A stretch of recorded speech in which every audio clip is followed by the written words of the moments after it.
জাহান্নামী চিৎকার করবে আর বলবে, আল্লাহ একটু সময় দেন, একটু বিরতি দেন, একটা মিনিট কদ্দুর আমার জিরাইতে দেন, আমি পারতেছি না মালিক আগুনে। এই মালিক, আমার শরীরটা জইলা পুরা ছাই হয়ে গেছে, আমি আর পারছি না মাওলা, আমার একটু বিরতি দেন, 10টা মিনিট কদ্দুর বিরতি দেন, এই আগুন আমি সইতে পারছি না। আল্লাহ তাআলা বলবেন, লা ইউফাত্তারু আনহু, না নাফরমান, 1 সেকেন্ডের বিরতি মিলবে না। আহুম ফীহি মুবলিসুন, আল্লাহ বলে জাহান্নামী চিরদিন অনন্তকাল মলিন চেহারা, বিমর্ষ চেহারা নিয়েই পড়ে থাকবে, কোনদিন তার মুখে হাসি ফুটবে না। আর ফেরেশতারা জাহান্নামকে 70,000 আগুনের শেকল দিয়ে টেনে হাসরের ময়দানে উপস্থিত করবে। মানুষগুলো সচক্ষে জাহান্নামকে দেখবে। জাহান্নাম একটা বিকট তারা আগুনের গর্জন, তীব্র আগুনের যখন একটা গর্জন উঠবে, আল্লাহর কসম নবী বলছে, পুরা হাসরবাসী তখন চিৎকার দিয়া বলবে, ইয়া রব্বি নাফসি নাফসি, আয় মাওলা আমাকে বাঁচান, আমাকে বাঁচান। এই প্রথম হাসরবাসী কথা বলবে, তাফসিরে আছে, হাদিসে, মানে প্রথম চুপচাপ দাঁড়ায় থাকবে, কিন্তু জাহান্নামকে যখন দেখবে, জাহান্নামের চিৎকার যখন শুনবে, তখন পুরা হাসরের ময়দানে চিৎকার উঠবে, ইয়া রব্বি নাফসি নাফসি, আল্লাহ আমাকে বাঁচান। নবী সাল্লাল্লাহু আলাইহি ওয়াসাল্লাম বলেন, আল্লাহ তাআলা ফেরেশতারা যেন দেখায় দিবে ইব্রাহিম আলাইহিস সালামকে, ওই যে আপনার ছেলে ইসমাঈল, তার ব্যাপারে কিছু বলবেন। ইব্রাহিম আলাইহিস সালাম বলবেন, ইয়া রব্বি নাফসি নাফসি, এই মাওলা আমাকে বাঁচান, আমাকে। ওর বিষয়টাও দেখো। ইয়াকুব আলাইহিস সালাম, ওনার ছেলে ইউসুফ আলাইহিস সালাম, এটা সেই ছেলে 40টা বছর দুনিয়াতে যার জন্য উনি কাঁদছিলেন। ফেরেশতারা বলবো, ওই যে ইউসুফকে দেখা যায়, তার ব্যাপারে কিছু বলবেন। ইয়াকুব আলাইহিস সালাম বলবেন, ইয়া রব্বি নাফসি নাফসি, এই মাওলা আমারে বাঁচান, আমার। ওটা বুঝো। অজি আয়াউমা ইদিন বিজাহান্নাম, জাহান্নামকে হাসরের ময়দানে আনা হবে বন্ধু। বিষয়টারে তুমি আমি খামখেয়ালি মনে করো না বাপ, এতগুলো কোরআনের আয়াত মিথ্যা হইতে পারে না। 1.25 লক্ষ নবী রাসূল, আদম থেকে নবী সাল্লাল্লাহু আলাইহি সাল্লাম, সমস্ত আম্বিয়া কেরাম চিল্লায়া উম্মতের দুয়ারে দুয়ারে গিয়ে আখিরাতের কথা বলছি, কবরের হাসরে। এগুলো ভুল হবে কেন, মিথ্যা হবে কেন ভাইয়া? প্রতিদিন যে মানুষগুলো কবরে যায়, তুমি কি দেখো না ভাই, এই মানুষের মৃত্যু, লাশ, কবর তোমার কিছুই মনে করায় না? জলজ্জান্ত যে মানুষটা তোমার আমার চোখের সামনে হাঁটতো, চলতো, ফিরতো, খাইতো, ঘুমাইতো, দোকান করতো, বাজার করতো, কত কথা বলতো, আজ এত মানুষ জানা যায় উপস্থিত, কতজন কত কথা বলতেছে, কিন্তু খাটিয়ার ওই লাশ, সে তো আর কথা বলে না।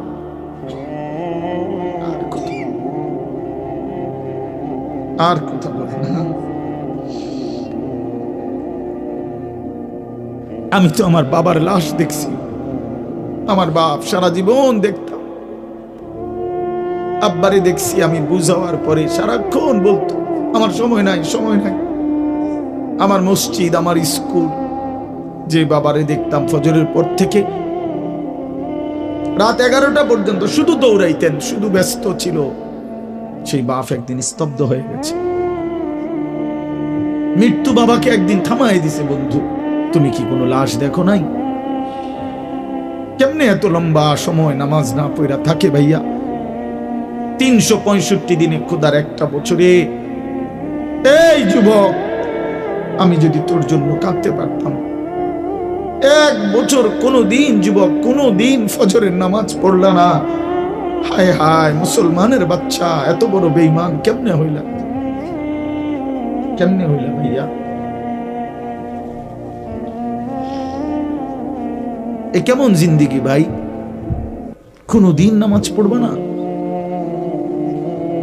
একজন মুসলমান 30 বছর মিথ্যা বলে, বসেন ভাই, একজন মুসলমান 30 বছর সুদ খায়। ওফো, এটা কেমন ভাইয়া? কোরআনুল কারীমের মধ্যে আল্লাহ তাআলা বলেন, বান্দা তোমরা কি এই ভেবেছো যে আমি আল্লাহ তোমাদেরকে অনর্থক বানিয়েছি? কোনো উদ্দেশ্য নাই, এমনি এমনি। ওয়া আন্নাকুম ইলাইনা লা তুরজাউন। এবং আল্লাহ তাআলা বলেন, তোমরা কি এই মনে করেছো বান্দা যে আমি আল্লাহর কাছে তোমাদেরকে ফিরে আসতে হবে না? কি ভাবছো আমার কাছে আসতে হবে না? তো উত্তর দেন, বলেন, উত্তর দেন না যে আমরা কি আল্লাহর কাছে ফিরতে হবে? বলেন না, সবাই বলেন, ছেলেরা বলো ভাই, ফিরতে হবে আমরা আল্লাহর কাছে। তো তিনি কি কিছুই জিজ্ঞেস করবে না? ফাওয়ারাব্বিকা লানাসআলান্নাহুম আজমাইন। খোদার কসম, কোরআনে আয়াত। আল্লাহ বলেন, আমি রবের কসম করে বললাম, আল্লাহ নিজের কসম করে বলছেন, আমি আমার জাতের কসম করে বললাম বান্দা, আমি কিন্তু তোমাদের সকলকেই জিজ্ঞেস করব। ফাওয়ারাব্বিকা লানাসআলান্নাহুম আজমাইন। আজমাইন মানে সকল, একজনকেও ছাড়বো না বান্দা, আমি জিজ্ঞেস করব। কি ভাবছে? তো আল্লাহ তাআলা বলছেন, ভাই ছেলেরা তোমরাও শোনো ভাই, তোমার কল্যাণের জন্য বলতেছি। আল্লাহ তাআলা বলেন, বান্দা আমি কিন্তু জিজ্ঞেস করব, একটা সেকেন্ড, একটা নিঃশ্বাস আমার হিসাব থেকে বাদ যাবে।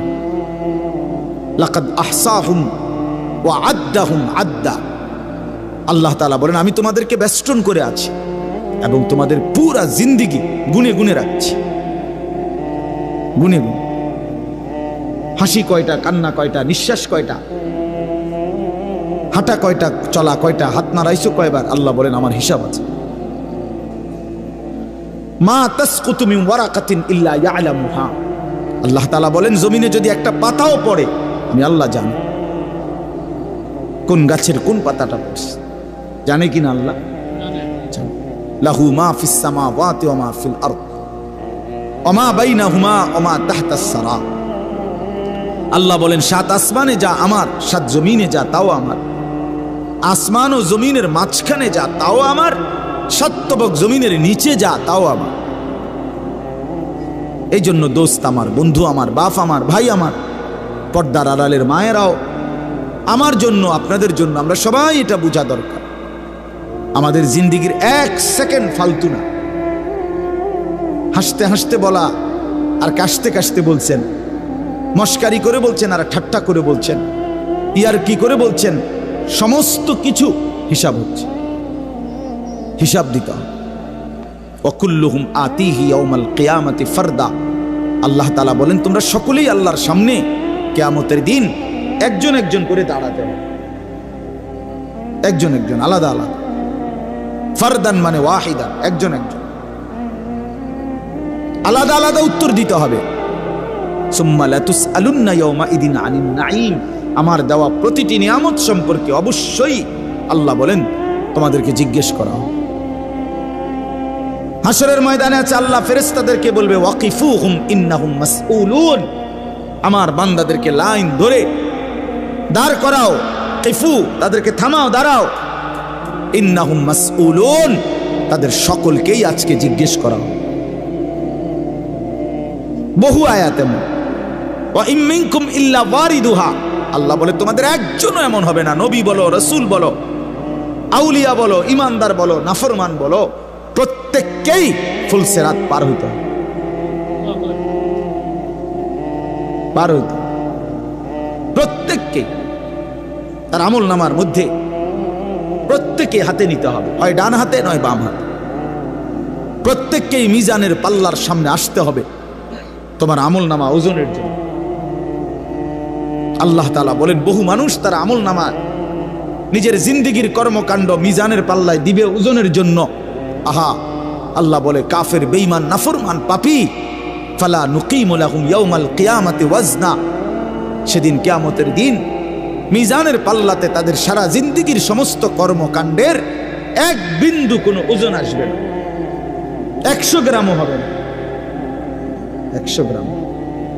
জিন্দিগিটা শুধু ভাত তরকারি আর বন বিড়ি আর চা বিস্কুট আর মা, ঘর বাড়ি বাজার ব্যবসা চাকরি টাকা রোজগার, এর মধ্যেই শেষ করে দিছে। এই পুরাটা একসাথে ওজন দিলে কিছুই আসবে, কিছুই আসবে। আল্লাহ তাআলা বলেন, ফামান সাকুলাত মাওয়াজিনুহু ফাহুয়া ফি ঈশাতির রাদিয়া ওমান খাফফাত মাওয়াজিনুহু ফাউম্মুহু হাওয়িয়া, যার মিজানের পাল্লায় আমল ভারী হবে সে অনন্তকালের সুখের জান্নাতে বসবাস করবে। যার আমল নামায় মিজানের পাল্লা আমল নামা হালকা হবে তো সে জাহান্নামের নির্মম ভীষণ আগুনের মধ্যে নিক্ষিপ্ত। এজন্য দোস্ত সবাইরে বলি, শুধু এই এক বেলার ওয়াজ না, আল্লাহর কথা প্রতিদিন মনোযোগ দিয়ে শোনা উচিত। জুমার বয়ান দিল দিয়া শুনবেন, কেন ঘুমাইবেন, কেন জুরাইবেন, কেন দুষ্টুমি করবেন? আল্লাহর কথার সামনে কোরআন শরীফে আছে, সরাসরি আছে, আল্লাহ বলেন আমার কথা যার সামনে বলা হলো অথচ সে তার প্রতি মনোযোগী দিয়ে হলো না, আমান আযলামু মিম্মান যুক্কিরা বিআয়াতি রাব্বি ফাআরাযা সুম্মা আ'রাযা আনহা। আল্লাহ বলেন আমার কথা যার সামনে পেশ করা হলো অথচ সে তার থেকে বিমুখ, মনোযোগ দিল না, আল্লাহর কসম আল্লাহ বলছে তার চাইতে বড় জালেম আর কেউ নেই। ওটা নিকৃষ্ট জালেম, ওটা সীমা লঙ্ঘনকারী বেয়াদব, যার সামনে আমার কথা বলা হচ্ছে অথচ সে আমার কথার প্রতি মনোযোগী না। কার সাথে গাদ্দারি করছিস বেটা? কার সাথে? কত বড় মালিকের কালাম, কলিজা ছিঁড়ে যাওয়ার কথা, দিল নড়ে উঠবার কথা। তাকশাইরু মিনহু জুলুদুল্লাযীনা ইয়াখশাউনা রাব্বাহুম। আল্লাহ বলে কোরআন তো আমি এমন নাজিল করেছি আমার ইমানদার বান্দা যখন শুনবে তো তার শরীরের চামড়ার উপরে যেই পশমগুলো আছে সেগুলো দাঁড়ায় যাবে।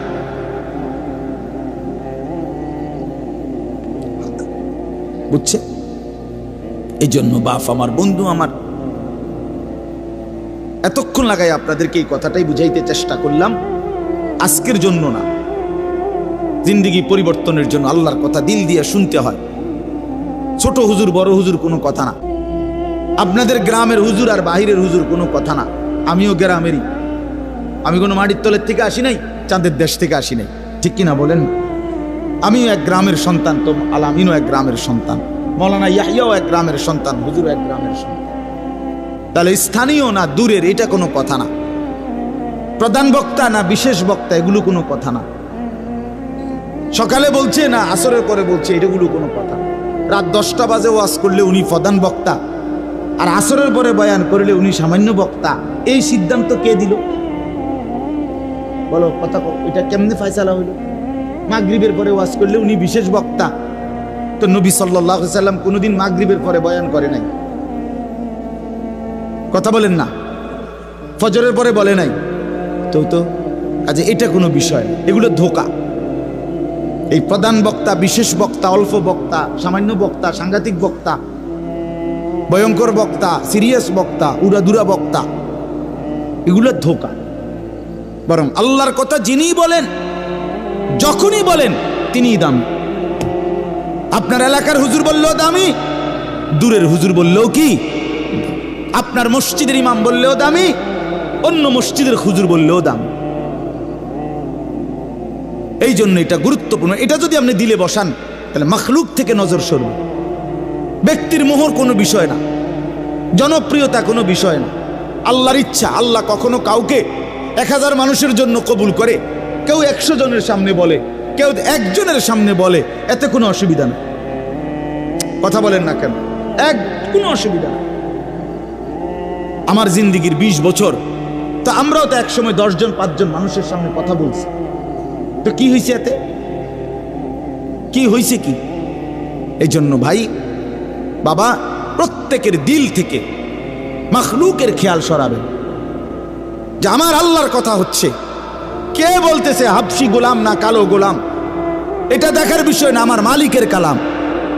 কার কালাম? আমার আল্লাহর কথা, আমার রসুলের কথা। এরপরে আর কি? এরপরে আর কি? এই জন্য ইনশাআল্লাহ ওলামায়ে কেরামের কথাগুলো সব সময় মনোযোগ দিয়ে শুনলে ভাই বরকত হবে। ধীরে ধীরে বদলাবে, ধীরে ধীরে বদলাবে। মুসলমানের ছেলেরা, বাবারা, একটা মিনিট বাপ আমার, এই যে কয়জন বসছো ভাই, ভাইবা দেখো 365 দিনে 1 বছর, 1 বছর কোনোদিন যে ফজরের নামাজ পড়লা না, তোমার এটা কেমন জিন্দিগি বাপ? কি পরিমাণ আল্লাহকে ভুলে গেছো, তোমার উপরে খোদার কি পরিমাণ লানত পড়ছে, অভিশাপ পড়ছে। 1 বছরে কোনো দিন ফজরের নামাজ পড়লো না। বাবা জীবিত, মা জীবিত, মুসলমান, বাপ মার ঘরে ঘুমায়, অথচ কত বড় জানোয়ার এটা। এটা তো আস্তা জানোয়ার, এ তো মানুষের বাচ্চা না, এটা তো আস্তা জানোয়ার। এটা তো একটা চতুষ্পদ জানোয়ার ছাড়ার কিচ্ছু না, জন্তু ছাড়ার কিছু না। মুসলমানের বাচ্চা কেমনে এতদিন আল্লাহকে ভুলে থাকে? আল্লাহ তাআলা বলছেন নবী সাল্লাল্লাহু আলাইহি সাল্লামকে, বন্ধু আপনি আমার বান্দাদেরকে বললেন 90 বছর টানা আমার নাফরমানি করছে, 90 বছর পরেও যদি কোনো দিন বুঝতে পারে, সমস্ত গুনাহ ছেড়ে দিয়ে আর করবে না ওয়াদা দিয়ে, লজ্জিত আর অনুতপ্ত হয়ে যদি 1 ফোঁটা চোখের পানি ফেলে, আমি আল্লাহ ওয়াদা দিলাম 90 বছরের গুনাহ একসাথে মাফ করে দেব। আপনি বললেন আমার বান্দারে, ওই যেন কোনোদিন নিরাশ না হয়, আমি আল্লাহ আছি, আমি মাফ করে দেব। তরে বললেন গুনাহ ছেড়ে দিয়ে আসতে, আরে বললেন তওবা করে আসতে, আরে বললেন আর করবে না ওয়াদা দিতে। মস্কারি করলেও হবে না। আপনি জানেন আপনি গুনাহ এটা ছাড়বেন না, আপনি জানেন আপনি মিথ্যা বলা ছাড়তেছেন না, সুদ ছাড়েন না, বিড়ি ছাড়েন না, হারাম ছাড়তেছেন না, আপনি জানেন আপনি টেলিভিশন দেখা বন্ধ করবেন না, এরপরে আপনি ডুল্লা ডুল্লা কইবেন আস্তাগফিরুল্লাহ। কি আস্তাগফিরুল্লাহ কইলেন? কারে কইলেন? এই মিথ্যাবাদী! আল্লাহ যদি মুখের উপরে বলে এই বাটপার, তুই কারে বললি আস্তাগফিরুল্লাহ? তোর কলজাটা আমি চিনি না? কথা বলেন। মাফ তো চাইবে ওই ব্যক্তি যার বুঝ আসছে যেটা গুনাহ, আমি ছেড়ে দিলাম, আর করব না, ওয়াদা দিলাম। মাওলা আমি লজ্জিত, আমি মাফ চাইতেছি, আপনি আমারে মাফ করে দেন। আল্লাহ বলেন এমন গুনাহ যদি আসমান পরিমাণও হয় আমি মাফ করে দেব, কিন্তু শর্ত হলেও কি করে দিতে হবে? কথা বলেন না, কি করতে হবে? ছেড়ে দিতে হবে, আগে ছেড়ে দিতে হবে, আগে ছাড়ো তো, আর করবা না বলো। একাকি হলে একাকি বলো, রাত গভীরে বলো। আল্লাহ বলেন ইন আতাইতানি লাইলান আতাইতুকা লাইলান, বান্দা তুমি যদি আমার কাছে রাতে আসো গুনাহ নিয়া মাগফিরাতের জন্য, আমি রহমত আর মাগফিরাত নিয়া আমি আল্লাহ রাত গভীরেই আসবো, রাতের অন্ধকারে আসবো। আমি রাতের 3টায়ও ঘুমাই না, দিনের 3টায়ও ঘুমাই না, আমি রাতের 4টায়ও ঘুমাই না, আমি দিনের 4টায়ও ঘুমাই না। আমি আল্লাহর কোনো শুক্রবার শনিবার নাই, আমার কোনো ছুটি ছাটা নাই। আমি 24 ঘন্টা আল হাইয়ুল কাইয়্যুম, আমি সর্বদাই জীবিত, আমি সারাক্ষণই আছি, কায়নাত পরিচালনা করছি। আল্লাহর কোনো বিশ্রাম আছে? আল্লাহর কোনো ক্লান্তি আছে? আল্লাহর কোনো ভুল আছে? আল্লাহর কোনো ছুটে যায় কিছু? তো আল্লাহ আমাদেরকে বুঝ দান করেন। ভাই আমার কথা সহজ সরল কথা, আমি আপনাদের পরিবর্তন চাই।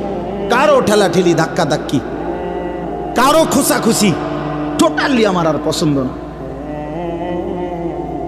আমারও হায়াত শেষ, আমারও জিন্দিগি। আল্লাহ তাআলা কোরআনুল কারীমের মধ্যে বলছে, বান্দা বয়স যখন 40 পূর্ণ হয় তারপর থেকে পুরা ফিকির আখিরাত। ওয়ালাম্মা বালাগা আশুদ্দাহু ওয়া বালাগা 40 সানা। বুজুর্গানে দিন তো বলছে 40-এর পরে জিন্দিগি গুটায় ফেলো, পুরা দিল দিমাগ আখিরাতের দিকে ফিরো। আল্লাহ আপনি আমারে দয়া করে 40 পর্যন্ত হায়াত দিছেন, এবার আপনার শুকর মাওলা, শুকর মাওলা, শুকর। অথচ আপনাদেরকে আল্লাহ তাআলা 60 বছরের হায়াত দিলেন। আপনারা এত সুন্দর জীবন আল্লাহ দিছেন, এতটা সুযোগ দিলেন, মাইডারে বিড়ি খাইতে খাইতে শেষ করে গেছে, বন খাইতে খাইতে আর চা খাইতে খাইতে, চা দোয়ানে গপ মারতে মারতে আর ফালতু কথা কইতে কইতে শেষ। এটা কি? এটা কি? এটা কোন ধরনের কথা? বুড়া মানুষ আড্ডা দিবে কেন? বুড়া মানুষ গপ মারবে কেন? বুড়া মানুষ বিড়ি খাবে কেন? বুড়া মানুষ ফালতু কথা বলবে কেন? বুড়া মানুষ গালিগালাজ করবে কেন? আপনার তো এখন কবর দেখা যায়, দেখা যায় না? তো আপনার তো একটা সেকেন্ড নষ্ট না করে উচিত জিন্দিগির এই শেষ সময়টা আল্লাহর তসবিহ, জিকির, কান্নাকাটি, দোয়া এর মধ্যেই লেগে থাকা। এটা উচিত ছিল না? কই, এই খবর তো নাই। আমাদের তো একটু ভাবা উচিত ছিল ভাই। ছেলেরা আমার বাবা আমার, আর সবাই, আমিও ভাবি, আপনিও ভাবেন, একটা বার তো ভাবা উচিত ছিল। এত লম্বা সময় লাগাইয়া আমার যখন কোনো নাম নিশানা ছিল না, তখন আল্লাহ তাআলা একদিন আমারে বাবা মায়ের মিশ্র বীর্য থেকে ধীরে ধীরে আমারে মায়ের পেটে রেডি করলেন। কেন করলেন? কেন করলেন? বসে বসে মোবাইল টিপবা ভাই?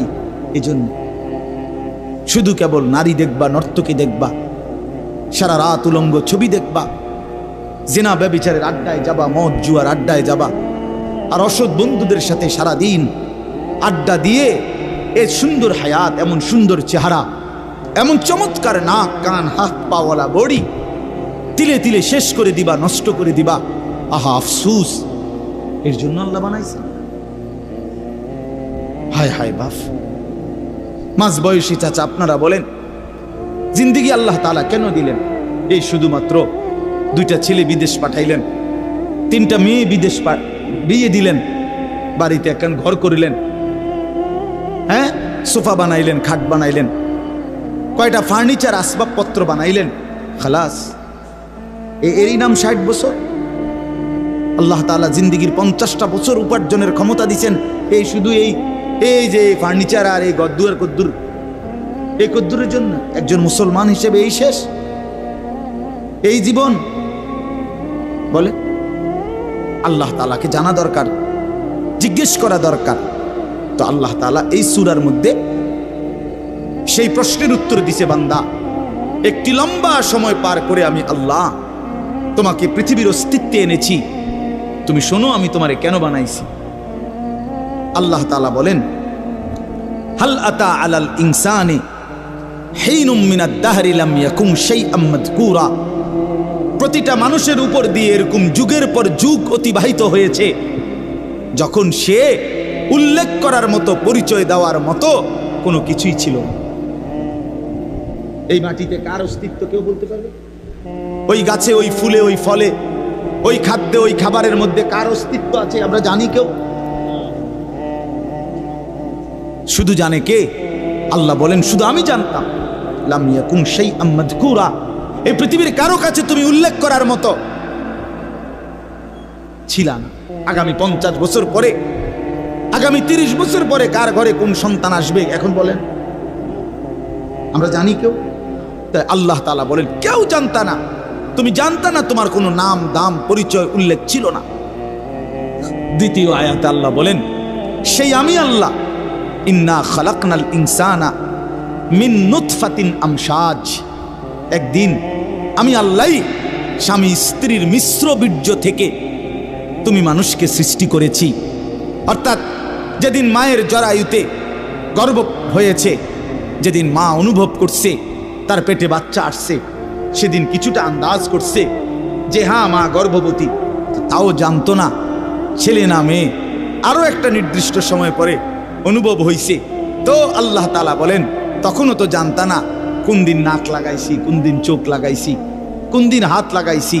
আমি পৃথিবীর কাউরে না জানাইয়া বান্দা বড় বেশি মায়া করে নিজের হাতে যত্ন করে তোমারে বানাইছি। আমি একাই বানাইছি, একাই বানাইছি, অন্ধকারে বানাইছি। তোমার মারে ডিস্টার্ব করি নাই, বাবারে ডিস্টার্ব করি নাই, কেউ রে কোনোদিন কিছু বলি নাই। আমি আল্লাহ একাই বানাইছি। তো এরপর আল্লাহ বলেন কেন বানাইলাম শোনো, নাবতালিহি, আমি আল্লাহ প্রতিটা মানুষকে বানিয়েছি পরীক্ষা করার জন্য। এই কথাইটা নাবতালিহি, নাবতালিহি পরীক্ষা করার জন্য, লিয়াবলুয়াকুম পরীক্ষা করার জন্য, লিনাবলুয়াহুম পরীক্ষা করার জন্য, ওয়ালা নাবলুয়ান্নাকুম পরীক্ষা করার জন্য, ওয়া নাবলুকুম বিশ-শাররি ওয়াল খাইরি ফিতনা। এই কথাইটা বিশ্বাস করেন, কোরআন শরীফ আল্লাহ বারবার বলছে এই তোমারে পরীক্ষার জন্য, পরীক্ষার জন্য, পরীক্ষার জন্য, পরীক্ষার জন্য, ফাতরামি করার জন্য না, ফাইজলামি করার জন্য না, দুষ্টমি করার জন্য, বান্দা খামখেয়ালি করার জন্য বানাই নাই। আমি একটা পিঁপড়াও বেহুদা বানাই নাই। এত সুন্দর মানুষ তোমারে কেন বেহুদা বানায়? আল্লাহ তাআলা বলেন আমাদেরকে আল্লাহ তাআলা বানিয়েছেন পরীক্ষা করার জন্য। কি করার জন্য বলেন না ভাই? আমার কথা শেষ তো, বলেন কি করার জন্য? আবার বলেন, আবার বলেন, আবার বলেন।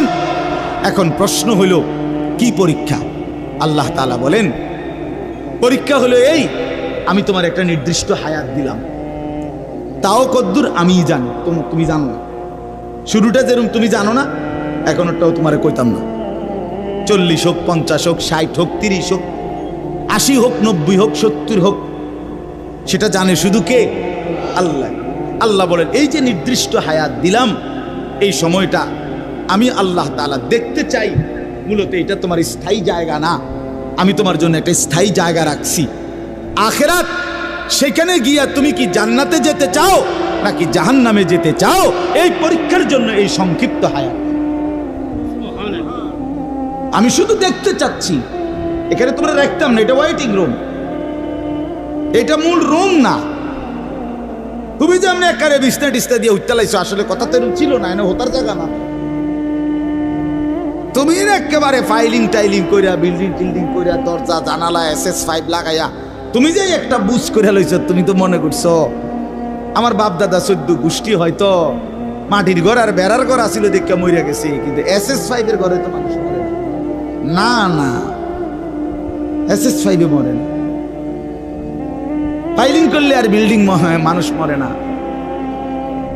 আল্লাহ বলে না বান্দা, অল্প সময়ের হায়াত পরীক্ষা করার জন্য যে আসল হায়াত, জান্নাতে যাবা না জাহান্নামে যাবা।